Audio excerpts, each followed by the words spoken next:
The wind howled like a living creature across the jagged peaks of planet Keleth 9. Snowflakes whipped past in furious arcs, biting through even the thickest layers of clothing, as if the storm itself were trying to erase every trace of life from the land. Amid this fury, a lone figure huddled behind the fractured hull of an abandoned supply pod. Her small frame shivered violently, each breath steaming in the frigid air. A note fluttered beside her, pinned by a shard of metal. She picked it up with numb fingers. The words, scrawled hastily, were almost mockingly cruel. Daughter of some dragon.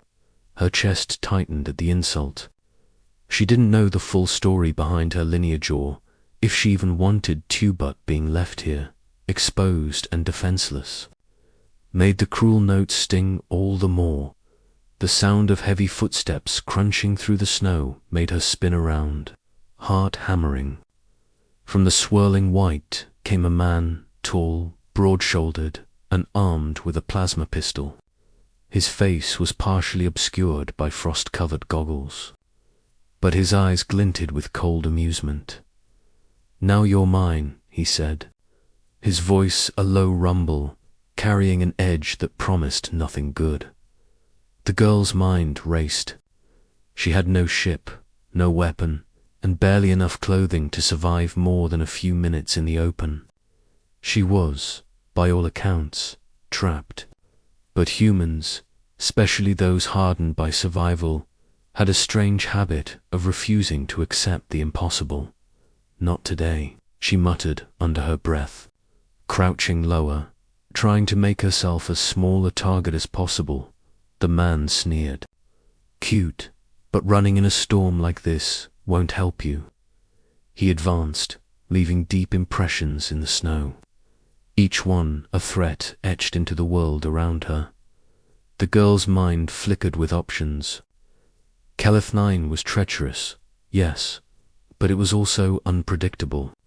Beneath the surface ice, geothermal vents hissed and spat steam. Rocky crevices could provide cover or sudden advantage. She just needed a moment, a split second of chance, and then she remembered something her father had told her years ago. When the world wants you gone, it only sharpens you. Remember who you are. Her fingers brushed against the note again. Daughter of some dragon. It was supposed to be an insult, but now, strangely, it felt like a spark. Dragons were supposed to be legendary, powerful, feared, clever. She wasn't a dragon, not literally, but she could be as fierce as one if she forced herself. The man raised his pistol. That was the moment she chose. With a burst of desperate speed, she darted behind a jagged boulder, using the storm as cover. The man cursed, firing blindly, his plasma bolts slicing through snow and ice, but missing her by inches. She ran, sliding across ice patches, her breaths shallow but controlled. Each step was a calculated risk. One wrong move could send her tumbling into a ravine, a frozen grave waiting below. Minutes or was it hours? Later, she reached a small cave, partially hidden by Inside, the air was warmer, tinged with the smell of sulfur from the geothermal vents beneath. She sank to the floor, exhaustion making her limbs tremble. The man outside her didn't give up easily. She knew he was tracking her, using some sort of thermal device. The storm masked her body heat intermittently, but only just. Survival would require more than just hiding. It would require cunning. Her eyes roamed the cave and landed on a pool of steaming water, fed by an underground vent. If she could somehow make it boil, at least seem like it could serve as a trap. Her mind raced through possibilities. The human brain, after all, had evolved to adapt to crises far beyond what sheer muscle could achieve. The outsider finally arrived at the cave entrance, muttering curses under his breath. I know you're in there, he hissed, scanning with a heat sensor. You can't hide from me forever. She pressed her back against the wall, making herself small, then did the most human thing she could think of. She laughed. It was short, breathless, but there was an edge of madness to it, a signal that she wasn't about to be an easy victim. The man's head snapped up. What the she acted fast. She grabbed a chunk of frozen rock from the floor and hurled it into the steaming vent. A hiss of superheated steam erupted, fogging the entrance. The outsider recoiled, temporarily blinded and disoriented, seizing the moment. She lunged from the shadows, tackling him into the cave. There was a brief struggle, but her survival instincts, honed over years of hardship and necessity, gave her the edge.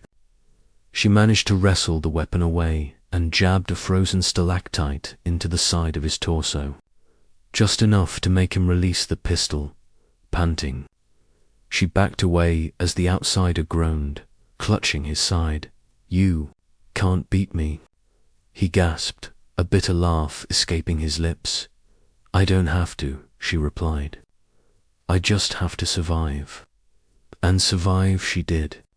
She forced him out of the cave by leveraging the unstable rocks near the entrance, making the outsider slip and tumble down a steep, ice-covered slope. He cursed and threatened, but he was trapped in the icy pit below, struggling to get free. For now, the storm and the terrain itself were her allies. But she knew this wasn't over. The outsider would return, and next time he would be smarter, stronger. But she had something even he didn't. Her ingenuity, her courage, and the spark of human tenacity that refused to die. The girl didn't rest long. She needed supplies, a weapon, and a way off Caleth 9. She scavenged the abandoned pod she had been left near earlier and found a basic survival kit, including a portable plasma blade and emergency thermal pack. It wasn't much, but it would keep her alive and give her a fighting chance. As the storm raged on outside, she allowed herself a moment to reflect. The note, the cruel words, had inadvertently given her a title she had never claimed. Daughter of some dragon. Not by blood, perhaps, but by spirit. Humans had survived worse, had risen against odds that seemed insurmountable. That was what made them terrifying and respected Devon to beings far stronger than themselves. By nightfall, the storm began to ease, revealing a sky lit with auroras that danced across the horizon. She climbed to the nearest ridge, scanning the distant landscape. There, in the distance, a shadow moved another threat. Perhaps, but she was ready. The outsider's voice, carried faintly on the wind, reached her ears. You may have won today, but you cannot hide forever. She smiled, a grim and determined smile. Then I'll just have to keep winning, she whispered to herself, the wind catching her words and carrying them across the frozen plains, because that was what humans did. They survived. They adapted. They endured. And no matter how powerful the opponent, how merciless the storm, how hopeless the situation seemed, they never, ever gave up. In the weeks that followed, she would hunt for a way off the planet, learning to use the environment itself as a weapon, discovering geothermal caves, hidden ice tunnels, and alien flora that could sustain her. Each day, she grew stronger, faster, smarter. She became a phantom in the snow, a shadow the outsider could not predict, a force that turned every disadvantage into opportunity. And somewhere, deep inside, the titled daughter of some dragon became less of an insult and more of a banner under which she marched, a symbol of resilience, cunning, and relentless human spirit. When the outsider finally returned, Expecting an easy prey, he found a force unlike any he had faced before. He found a human who had turned the frozen wilderness into her fortress, a living testament to ingenuity, bravery, and the unbreakable human will. In the end, the storm did not kill her. The outsider did not capture her. Humanity clever, persistent, unstoppable, and in the echoes of that frozen world, a new legend began, not of dragons, but of the human girl who survived against impossible odds and earned the respect even of those who had once tried to destroy her. She stood atop the highest ridge, watching the sun rise over Keleth-9. The note was gone, swept away by the wind, but the words had left their mark. She was no one's prey. She was a human. She was fierce. She was unstoppable, and the universe, vast and merciless, had just learned that lesson the hard way. Asterisk.